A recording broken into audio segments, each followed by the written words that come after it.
Usa ka pinalahi nga matang sa iho nga mas giilang blunt nose six-gill shark ang napadpad sa baybayon sa barangay West Canayaon, Garcia Hernandez, Bohol. Matud ni Zenny Marie Cagulada, pasado alas 8 Sabado sa buntag, nakita sa mga residente ang iho nga luya na kaayo, apan wa man kini samad sa lawas.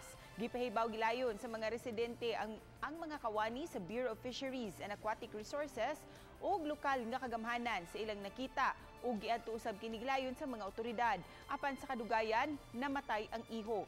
Matud sa Garcia Hernandez Police Station, moabot sa napo ka tiil ug 3 pulgadas ang gitas-on niini. Gibana-bana nga aduna kini gibug-aton nga kapin sa 200 kilos.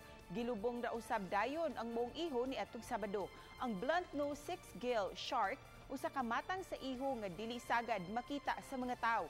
Aduna kini unom ka parisan sa long gill slits sa matag kilid sa ilang ulo ug gikonsiderar sila nga near threatened o hapit na mahurot.